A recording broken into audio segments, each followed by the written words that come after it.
Królowa Maksyma, gwiazda holenderskiej monarchii, choć jest jej częścią od niedawna. Jako specjalny rzecznik ONZ niestrudzenie podróżuje po świecie, spotykając się z wielkimi graczami globalnej polityki. Łączy obowiązki ze sprawami bliskimi jej sercu. I jak to godzi?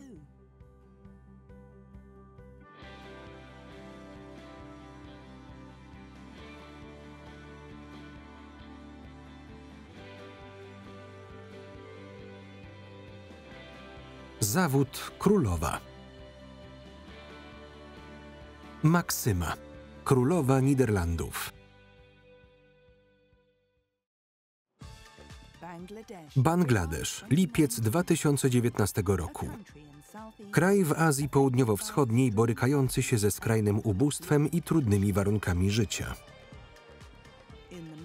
W środku pory monsunowej przy 40 stopniach i 90% wilgotności królowa Maksyma przybywa nad Zatokę Bengalską jako specjalny rzecznik ONZ do spraw inkluzji finansowej na rzecz rozwoju. Ona nie przejmuje się upałem. Myśli raczej o pracy, którą musi wykonać. Wydaje się dobrym przykładem osoby poświęcającej się dla urzędu, która mogłaby mieć o wiele przyjemniejsze życie i po prostu żyć jak królowa. Jest jak zegarek, który tyka, dopóki nie wykona zadania.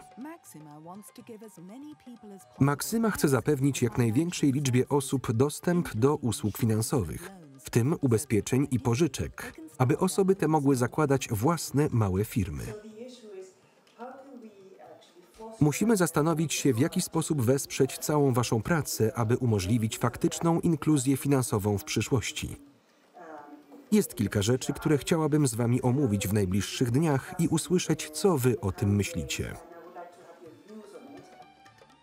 Ostatni raz odwiedziła Bangladesz w 2015 roku. Wysłanniczka ONZ chce zobaczyć, co się zmieniło. Była bankierka prowadzi skrupulatną dokumentację i jest bardzo dobrze poinformowana. Wciąż pozostaje jednak wiele do zrobienia, zwłaszcza tutaj. Następnym krokiem będzie zwrócenie większej uwagi na kwestie związane z płcią. Uzyskanie większego dostępu do sieci dla kobiet, ale także tworzenie systemu płatności, który będzie interoperacyjny.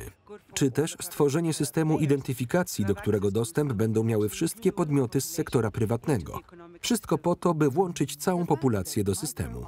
Fakt, że mikroprzedsiębiorca Jarna Islam może prowadzić zakład krawiecki z kilkoma pracownikami, jest w dużej mierze zasługą królowej. Panie znają się od 4 lat.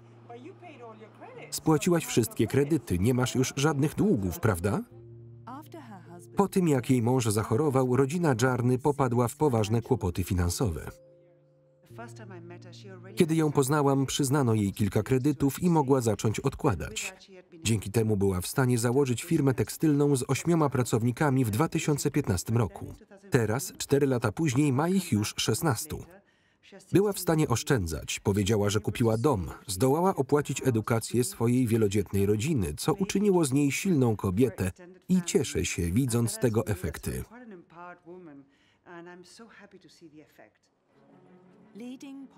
Czołowi politycy, bankierzy i przedsiębiorcy słuchają jej rad. Wierzy w rezultaty i w ludzi. To ją napędza. Myślę więc, że jest bardzo skupiona i pełna pasji do tego, co robi. To wspaniałe, ponieważ wzmacnia pozycję kobiet.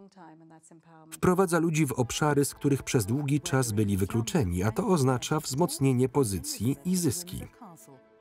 Czy to w slumsach Bangladeszu, czy u boku królowej Elżbiety w zamku Windsor, Maksyma wie, czego się od niej oczekuje.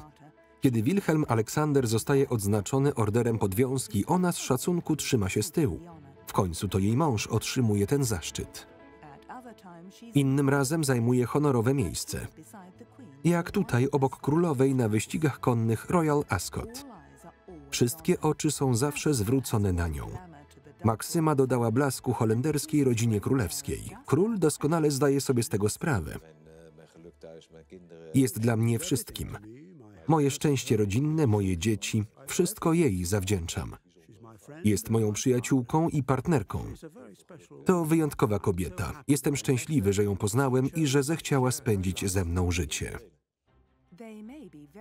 Choć są sobie bardzo bliscy, to tylko król jest niekwestionowaną głową Niderlandów.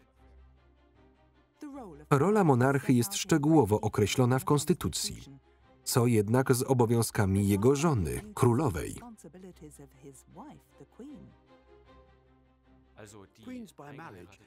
O królewskich małżonkach holenderska konstytucja milczy. Nie ma o nich ani słowa.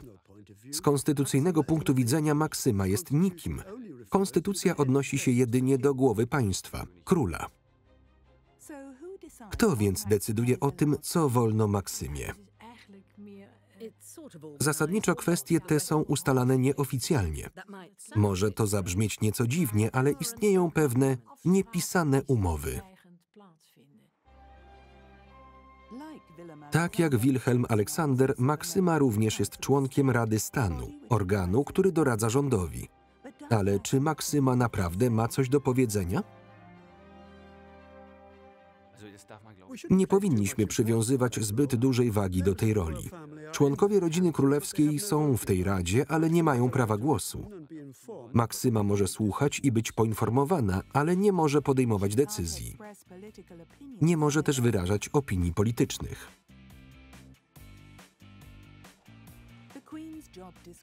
Zakres obowiązków królowej obejmuje przede wszystkim jedną rzecz – reprezentowanie i wspieranie męża w jego obowiązkach. Zaletą królowej Maksymy jest to, że zawsze jest świadoma swojej pozycji jako żony króla oraz faktu, że król jest głową państwa i odgrywa bardzo ważną rolę. Królowa bardzo to szanuje.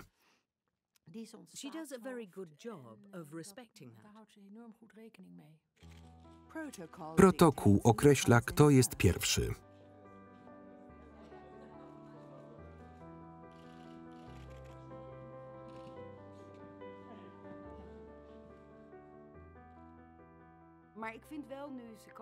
Odkąd została królową, dosłownie wycofuje się, gdy oboje reprezentują kraj za granicą. Widać również, z jaką uwagą patrzy na króla, gdy ten wygłasza przemówienie. Tu nie chodzi o mnie, tylko o mojego męża. Myślę, że to bardzo mądre z jej strony. W każdy poniedziałek para królewska spotyka się ze swoim zespołem doradców. Dokonywane są nominacje, omawiane projekty i podróże. Zespół przedstawia sugestie, a królowie dzielą się własnymi pomysłami. Odkąd Maksyma została księżną koronną, ma u swojego boku stałego doradcę, niezwykle doświadczonego menedżera i administratora biznesowego. Jej osobisty doradca, Pien Zajer, był bardzo ważny dla Maksymy od samego początku. Wszystkie spotkania królowej, wszystko co robi, przekazuje jej. Królowa ma szerokie kontakty, jest jak tajna broń. I w przeciwieństwie do innych ludzi nigdy jej nie widać. Jest niewidzialna, a jednocześnie jest wszędzie.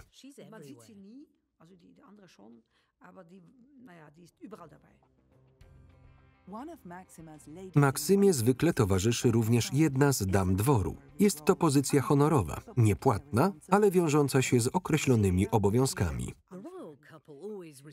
Para królewska otrzymuje wiele zapytań i zaproszeń. Szczególnie wiele otrzymuje Maksyma. Mówi się, że spotkania należy planować z co najmniej półrocznym wyprzedzeniem. Pomocnice królowej przeglądają korespondencję, analizują różne zapytania i omawiają je. Następnie wydają zalecenia. Pełnią więc rolę swego rodzaju pośredniczek.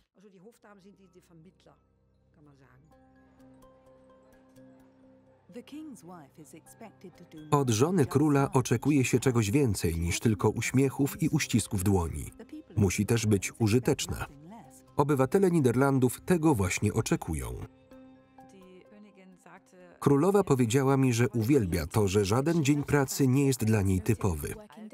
Ma swoje codzienne obowiązki, ale ma też wiele podróży służbowych i wizyt państwowych. Te dni są oczywiście zupełnie inne niż te, w których uczestniczy w otwarciu szpitala lub odwiedza instytucję, której jest patronką. Z kolei w inne dni ma wiele spotkań wewnętrznych.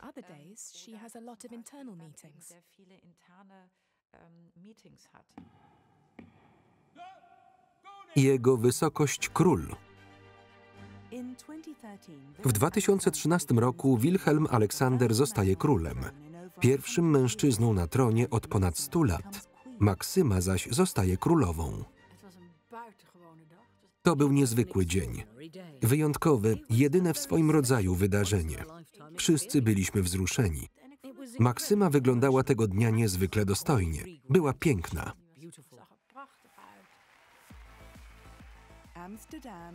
Amsterdam w trybie świętowania.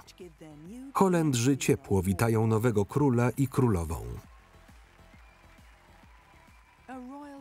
Maksyma wypełniła już królewski obowiązek zapewnienia ciągłości dynastii. Mają 3 córki: Amelię, Arianę i Aleksję. Pomimo wszystkich królewskich obowiązków, Maksyma nigdy nie zapomina o jednej rzeczy – wychowaniu swoich dzieci. Chce, aby jej córki miały możliwie normalne dzieciństwo. Wiem, że wiele rzeczy robią razem. Jest czas na pracę i czas dla rodziny. Weekendy są dla nich bardzo ważne, wręcz święte. Podobnie wakacje. Nawet królowe mogą czasem wyjechać na wakacje. Na letniej konferencji prasowej ogłaszają znajomo brzmiące plany. Wakacje są świetne, ponieważ nie muszę planować każdej chwili mojego dnia, od rana do nocy. Robię to wystarczająco często przez resztę roku. Chcemy spędzać jak najwięcej czasu z dziećmi, zajmując się różnymi rzeczami i pozostając aktywnymi. Pływanie, czytanie, wszystko to, na co zwykle nie mam czasu. Gramy w gry, śmiejemy się i co jakiś czas mała siesta.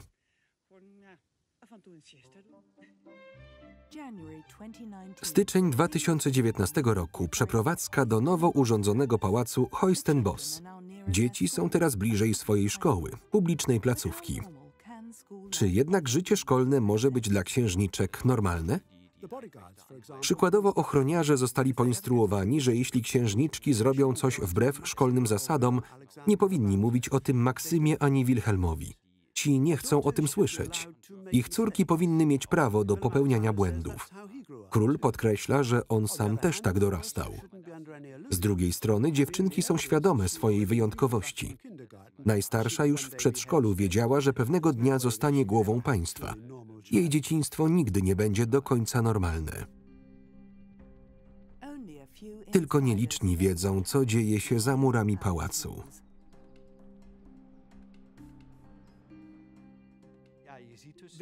Przez cały czas są pilnowani, ale tego nie zauważają. Nawet gdy robią zwyczajne rzeczy w trakcie weekendu, jak praca z nowego domu. Zadania Maksymy często nie różnią się wiele od zadań menedżera.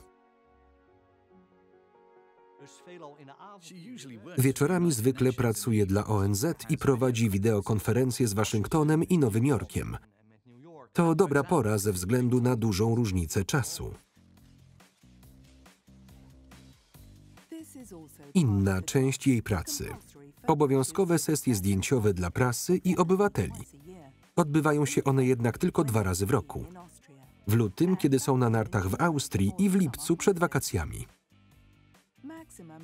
Maksyma upewnia się, że Amalia, następczyni tronu, powoli przyzwyczaja się do blasku fleszy.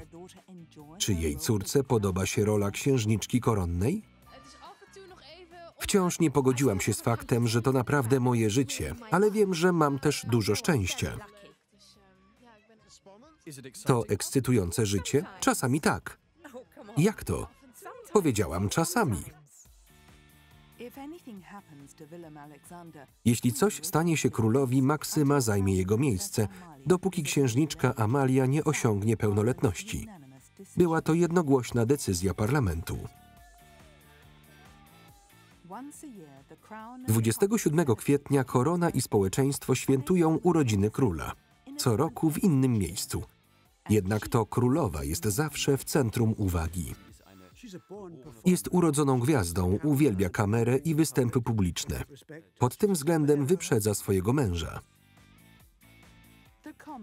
Córka zwykłych ludzi czuje się naturalnie w kontaktach z publicznością. Para królewska jest niezwykle popularna w Holandii, częściowo dzięki niej.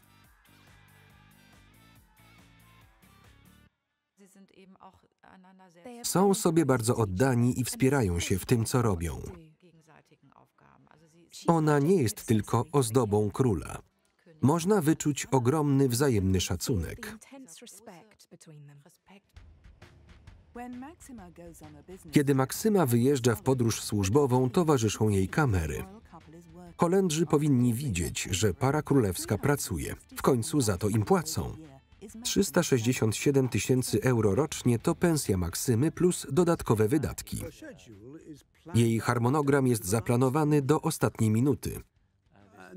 Gdy wysiada z samolotu, ze względu na status królowej jest baczniej obserwowana niż gdyby była mężczyzną.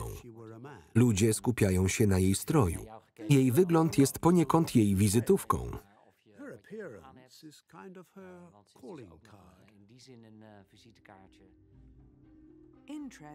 Wszystkie kwestie wymagają uwagi. Maksyma i król nigdy nie są sami. Wokół zawsze jest mnóstwo ludzi, a oni są w centrum uwagi. Zawsze trzeba mieć się na baczności. Nie można zachowywać się niechlujnie, bo zrobią ci zdjęcie. Trzeba być ostrożnym. Para królewska złożyła więcej oficjalnych wizyt w Niemczech niż w jakimkolwiek innym kraju. To najważniejszy partner handlowy Niderlandów. Zaangażowanie Maksymy i Wilhelma Aleksandra jest formą królewskiego marketingu.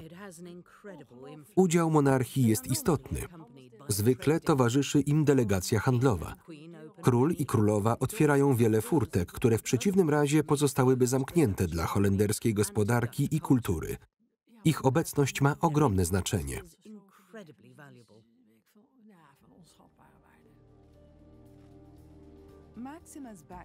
Ekonomiczne wykształcenie Maksymy bardzo jej tu pomaga. Chodzi bardziej o tworzenie sieci kontaktów niż o podpisywanie umów. Choć te kontakty mogą prowadzić do transakcji. Niekiedy umowy są podpisywane już podczas oficjalnej wizyty. Obecność pary królewskiej sprawia, że jest to jeszcze większe wydarzenie. Para królewska nie podróżuje sama. Królowej towarzyszy dama dworu, która dba o to, by wszystko przebiegało sprawnie.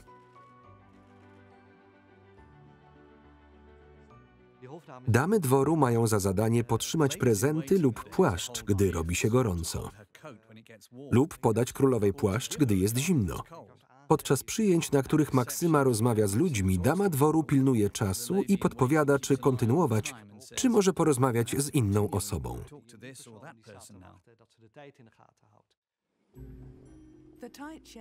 Napięty harmonogram nie pozwala na opóźnienia. Ma w sobie coś z perfekcjonistki i zawsze jest bardzo dobrze przygotowana. Jeśli coś pójdzie nie tak, nie z jej winy, ale z winy kogoś innego, może się bardzo zdenerwować. W celu zredukowania wszelkich zakłóceń na straży stoi dama dworu i wysoki oficer armii. Ich zadaniem jest pomoc królowej.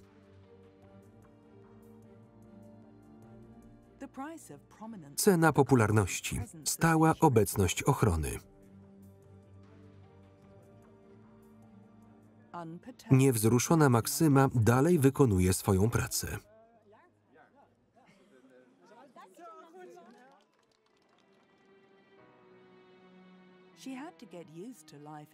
Musiała przywyknąć do życia na oczach społeczeństwa.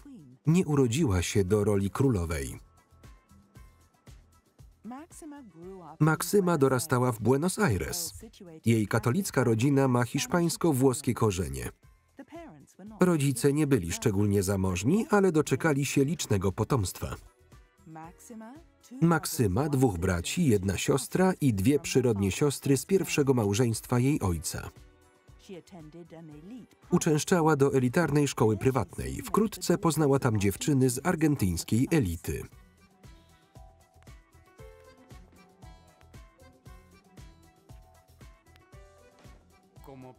Była osobą niezwykle uczciwą, pełną miłości i zawsze służącą pomocą każdemu, kto jej potrzebował. Była sercem swojego dużego kręgu przyjaciół, z którym nadal ma kontakt. To wiele o niej mówi.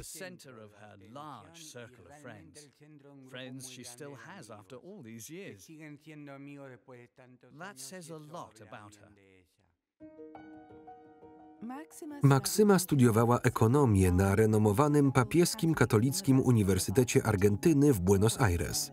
Jej profesor dobrze ją pamięta.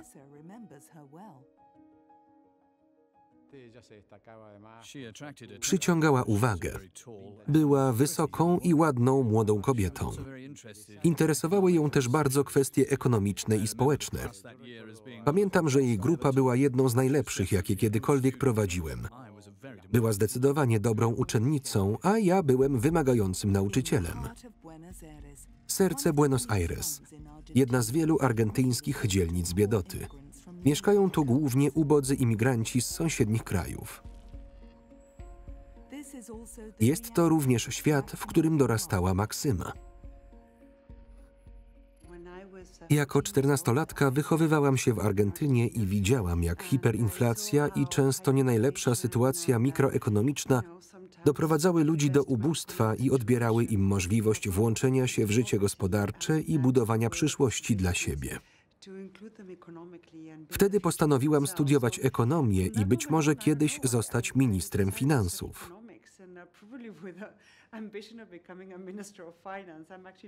Żartuję, ale trochę tak było. Naprawdę chcę pomagać ludziom, by żyło im się lepiej. Zaledwie kilka kilometrów od slumsów znajduje się bank, w którym pracowała jako studentka. Zawsze była bardzo wrażliwa społecznie. Nigdy nie była próżna, nie uważała się za lepszą od innych. Nie nosiła markowych ubrań, nie była snobką.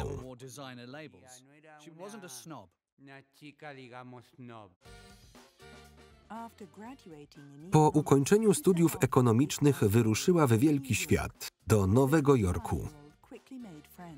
25-latka szybko nawiązała przyjaźnie, ale najważniejsza była dla niej praca. Pracowała jako kierownik sprzedaży w Deutsche Bank. Wielki awans zawodowy z wielkimi perspektywami. I wtedy zjawił się książę z bajki. Znajoma zaproponowała jej wyjazd do Sewilli. Obiecała, że przedstawi ją księciu Niderlandów. Na początku Maksyma pomyślała, że to szalony pomysł jechać na weekend do Sewilli, aby poznać jakiegoś księcia, ale w końcu pojechały. I to właśnie na tym przyjęciu go poznała. Książę Orańsko-Nassau nie miał wątpliwości, to ta jedyna. Wkrótce Maksyma trafiła na czołówki gazet. Rodzice księcia byli pod wrażeniem Argentynki. Wykształcona bankierka zdawała się mieć nieskazitelne CV. Jej ojciec natomiast skrywał sekret. Jorge Sorreguieta był sekretarzem stanu podczas rządów junty wojskowej dyktatora Videli. W tamtym okresie zaginęły dziesiątki tysięcy ludzi. Dla Holendrów taki teść był sporym problemem. Plany ślubne Wilhelma Aleksandra wywołały wewnętrzny kryzys polityczny. Parlament musiał zatwierdzić małżeństwo. Niektórzy politycy chcieli kazać księciu wybierać miłość czy tron. Co gorsza, Wilhelm próbował uniewinnić ojca Maksymy, cytując list do redakcji opublikowany w argentyńskiej gazecie.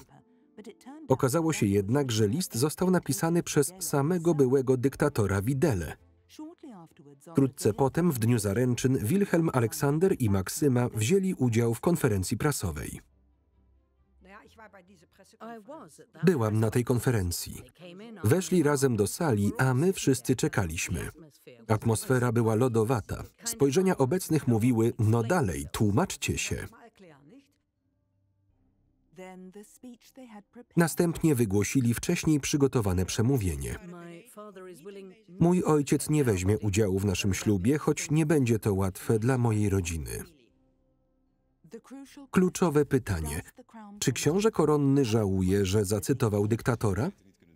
Nie powinienem był tego robić. To było głupie, prawda? Tak, dość głupie.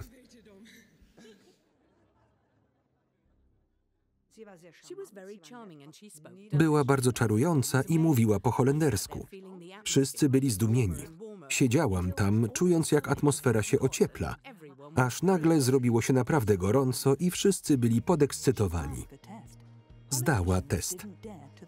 Politycy nie odważyli się dłużej udaremniać planów pary. Parlament wkrótce wydał długo oczekiwaną zgodę. Ślub mógł się odbyć. Spotkałem ją ponownie w Nowym Jorku, zanim wyszła za mąż. Pomyślałem, że jest bardzo odważna, wychodząc za przyszłego króla. Ale miałem dobre przeczucia. Z jej silną osobowością sama ustali własne zasady w jej nowym życiu.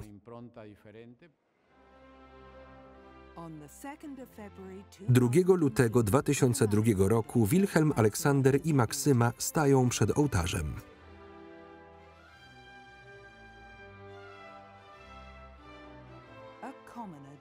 Kobieta z ludu stała się częścią holenderskiej monarchii.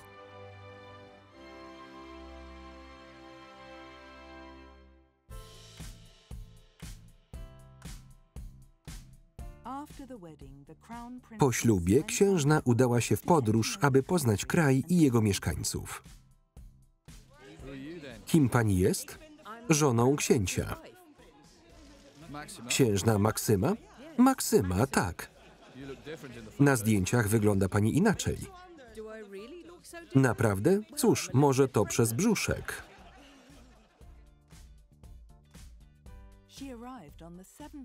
Urodziła się 7 grudnia 2003 roku. Przyszła następczyni tronu. Jej rodzice nazwali ją Amalia na cześć jednej z ich słynnych przodkiń. Imię pochodzi od pierwszej Amalii w historii rodu orańskiego Nassau. Zamek Braunfels nad rzeką Lahn. Wpływowa kobieta z odległych czasów.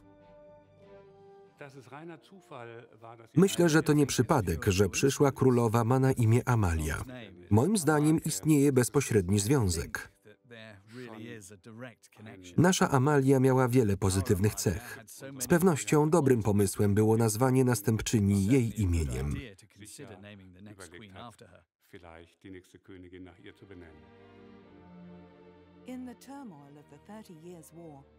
W czasie wojny 30-letniej Amalia z Solms-Braunfels przeniosła się do Holandii. W 1625 roku poślubiła Fryderyka Henryka, księcia Oranii, namiestnika Holandii. Po jego śmierci przejęła władzę. Amalia była kobietą, która postawiła na swoim w świecie mężczyzn. To imponujące. Młoda Amalia być może będzie musiała zrobić to samo dzisiaj. Amalia zu Solms-Braunfels zatrudniała najbardziej znanych artystów swoich czasów. Zleciła budowę wspaniałych rezydencji. Amalia trafiła do Holandii i była równie ambitna jak Maksyma.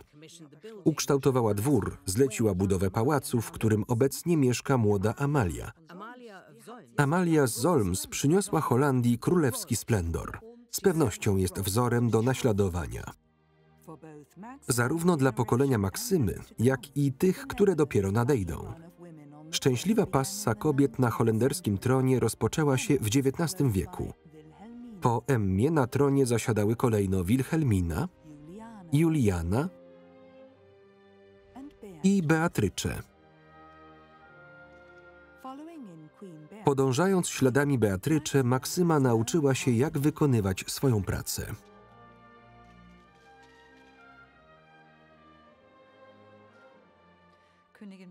Królowa Beatrycze była prawdziwym wzorem dla Maksymy. Beatrycze wzięła Maksymę za rękę, gdy była jeszcze królową i udzieliła jej kilku bardzo ważnych rad. Maksyma mądrze postąpiła, słuchając tych rad i kierując się nimi.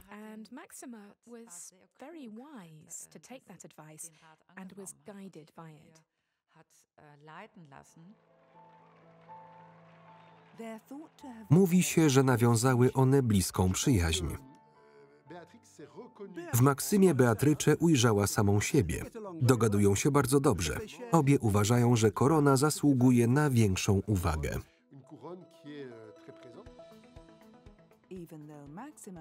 Wykształcenie Maksymy przygotowało ją do różnych wyzwań.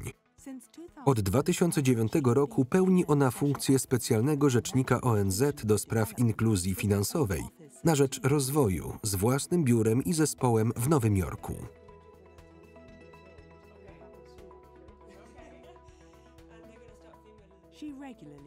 Regularnie spotyka się z ludźmi takimi jak miliarderka Melinda Gates. Jej fundacja wspiera kampanię Maksymy w ONZ na rzecz walki z ubóstwem. Ograniczenie ubóstwa jest jednym z najważniejszych celów dla osób zajmujących się kwestiami gospodarczymi i społecznymi. To nie tylko działalność charytatywna. To także sposób na osiągnięcie stabilnego społeczeństwa. Maksyma jest tego bardzo świadoma. To wspaniałe, że jest w to tak zaangażowana. W przykładny sposób pokazuje władcom świata, jak to istotne.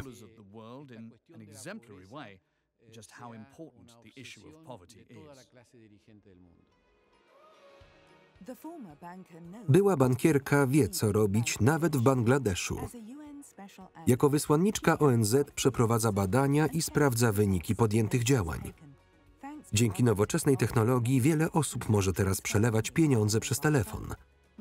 Operatorzy telefonii komórkowych oferują mikrokredyty, ubezpieczenia i konta oszczędnościowe. Wysiłki Maksymy przynoszą efekty. Połowa ludności uzyskała dostęp do usług finansowych. 4 lata temu była to zaledwie 1/3. W rzeczywistości w ciągu ostatnich 4 lat progres zawdzięczamy mobilnym usługom finansowym, co jednak tylko zwiększyło różnice pod względem płci. Kiedyś różnica między kobietami a mężczyznami, którzy mieli dostęp do usług finansowych, wynosiła 9%, teraz jest to 29%. Dlaczego tak się dzieje? Ponieważ nie wszystkie kobiety mają telefony. Spotkałam tam kobietę, którą zapytałam, dlaczego nie korzystasz z bankowości mobilnej. Odpowiedziała, nie mam telefonu, tylko mój mąż ma. Maksyma wzywa głowy państw do działania, domagając się ich wsparcia w walce z ubóstwem. Wkłada dużo energii w swoje projekty i wymaga efektów. Mówi, przyszłam tu 6 miesięcy temu, a ty obiecałeś mi, że zrobisz to i tamto. Zobaczmy więc, jak było. Jakie poczyniłeś postępy? Zawsze podchodzi do całej sprawy z punktu widzenia rezultatów. Dla niej liczą się konkretne działania. Nie chce pustych słów. Nie ma wątpliwości, że w ostatnich latach Maksyma była siłą napędową całej serii inicjatyw w ramach ONZ. Ekspertka finansowa jest traktowana bardzo poważnie przez polityków i liderów biznesu. Na Forum Ekonomicznym Kobiet jest mile widzianym gościem. Idealnie przygotowana, jest wielką orędowniczką równości ekonomicznej kobiet na całym świecie. Maksyma jest jedną z najbardziej profesjonalnych królowych w Europie. Kiedyś robiła poważną karierę zawodową. Zanim została królową, była prawdziwą kosmopolitką. Mówi po hiszpańsku, angielsku i holendersku. Całkiem dobrze rozumie też francuski. Holenderska konstytucja nie pozwala żonie króla ingerować w politykę. Ale gdzie tak naprawdę zaczyna się polityka? Maksyma jest naturalną networkerką.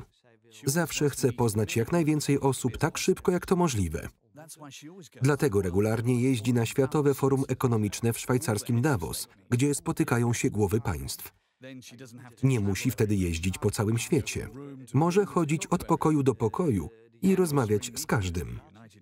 Coroczne wiosenne spotkanie ONZ w Banku Światowym w Waszyngtonie jest dla niej również niezwykle ważne. Na szczycie szefów państw G20 w Osace królowa występuje w roli gościa. Wzywa do wzmocnienia pozycji kobiet na całym świecie w zakresie edukacji i zatrudnienia. Szanowni Państwo, jest to kwestia, która jest równie ważna dla mężczyzn, jak i dla kobiet. Potrzebujemy Was wszystkich, aby naprawdę osiągnąć sukces. Liczę na Państwa przywództwo, przykład i determinację. Dziękuję. Ma bardzo napięty harmonogram. Zawsze zadziwia mnie to, że potrafi polecieć rano do Indonezji, od razu rozpocząć pracę, a następnego wieczoru polecieć z powrotem. Następnie przylatuje rano do Holandii i natychmiast wyrusza gdzie indziej na kolejny dyżur. To tak szybkie tempo, że aż niewiarygodne. W 2018 roku przeżyła szok. Jej siostra Ines popełniła samobójstwo. Była matką chrzestną księżniczki Ariany. Królowa bierze wolne i leci do Buenos Aires.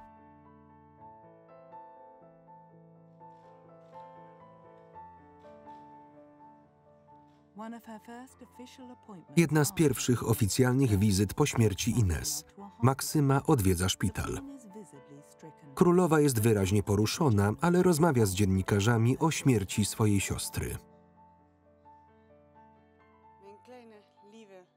Moja kochana siostrzyczka też była chora. Nie mogła znaleźć spokoju i wyzdrowieć. Naszą jedyną pociechą jest to, że w końcu odnalazła spokój.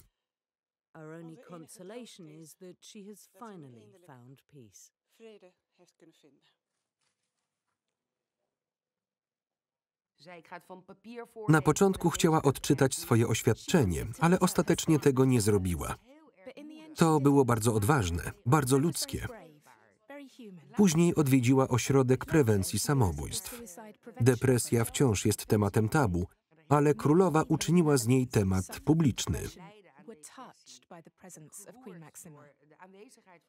Depression is still a bit of a taboo, but the Queen has made it a public issue.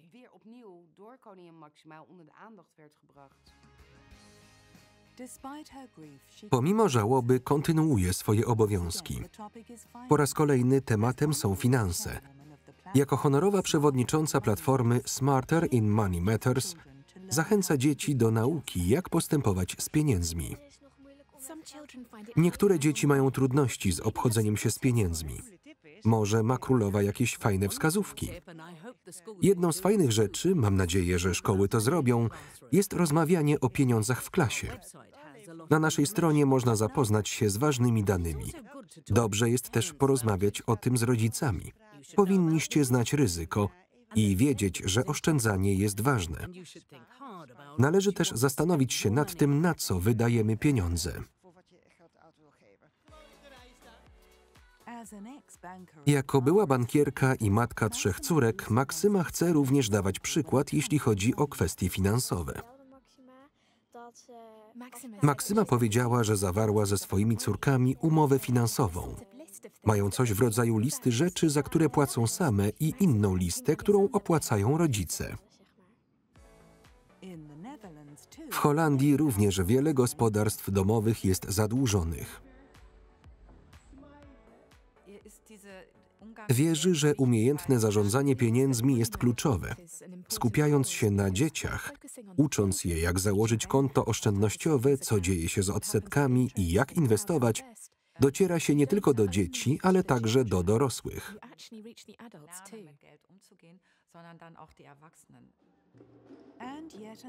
Jeszcze jedna ważna lekcja, tym razem muzyczno-ruchowa. W holenderskich szkołach praktycznie nie prowadzi się zajęć muzycznych. Dla Maksymy to niedopuszczalne.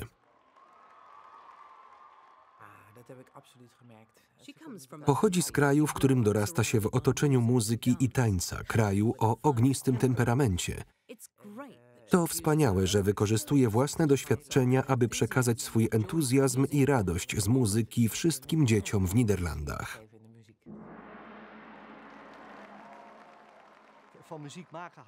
Ona kocha muzykę i wiem, że lubi śpiewać. Kiedyś sama grała na gitarze, a teraz chce, aby każde holenderskie dziecko, każdy uczeń szkoły podstawowej miał lekcję muzyki, ponieważ to wzbogaca ich życie i zachęca do kreatywności.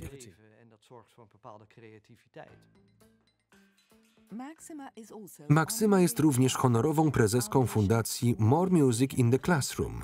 To jedna z ich reklam.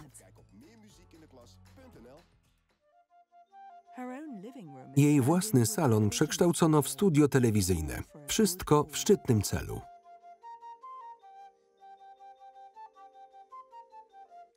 Brawo! Witaj. Grasz superkalifradalistodekspialitycznie. Potrafisz to powtórzyć? Nie, nie umiem. No, I can't. Ale bez wątpienia potrafisz grać i to całkiem dobrze. W ciągu 5 lat dotarliśmy do około 30–35% wszystkich dzieci w Holandii. Chodzą na profesjonalne zajęcia muzyczne co najmniej raz w tygodniu w wieku od 4 do 12 lat. Fundusz Orange Fund pomaga Maksymie wspierać projekty. Finansowany z loterii państwowej wspiera grupy znajdujące się w niekorzystnej sytuacji społecznej. Para królewska została jego patronami w ramach prezentu ślubnego.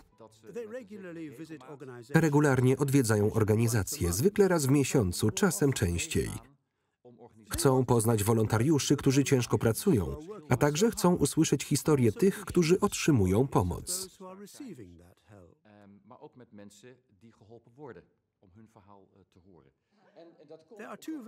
Dziś odwiedzi nas 2 wyjątkowych ludzi. Powitajmy króla i królową.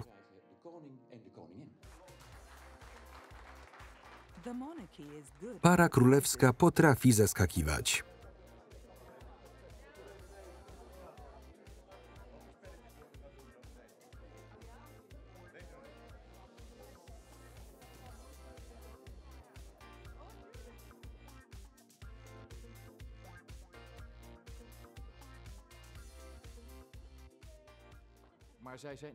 Oboje potrafią stworzyć bardzo swobodną atmosferę, często za pomocą prostych gestów. Na przykład rozmawiając o swojej podróży, pytając, jak się mają ludzie lub czy czegoś potrzebują. To w jakiś sposób sprawia, że ci otwierają się i mówią im, co myślą. Raz w roku Orange Fund organizuje Dzień Wolontariusza pod hasłem Holandia wyciąga rękę. Korona i społeczeństwo wspólnie poświęcają czas na specjalne cele. Królowa Maksyma i król Wilhelm Aleksander uważają się za zespół. Chcą wszystko robić razem. Wiedzą, że nie mogą działać w pojedynkę, potrzebują siebie nawzajem. Każdy z nich ma swoje własne obszary wpływów, ale przede wszystkim są zespołem. Nie ma co do tego wątpliwości. W tym tkwi ich siła. Antyle. Holenderskie terytorium na Karaibach, gdzie rządy kolonialne już dawno temu zmieniły się w relacje partnerskie.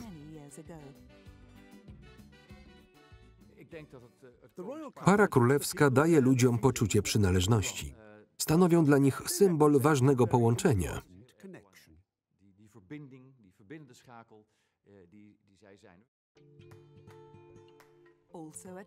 W kraju nastroje są podobne. Według sondaży 84% Holendrów uważa, że Maksyma dobrze wykonuje swoją pracę.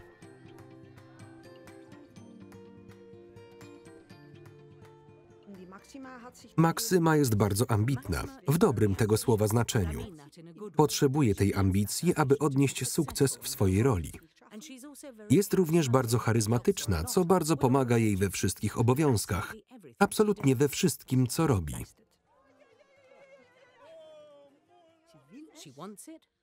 Jeśli czegoś chce, potrafi to zrobić i robi to.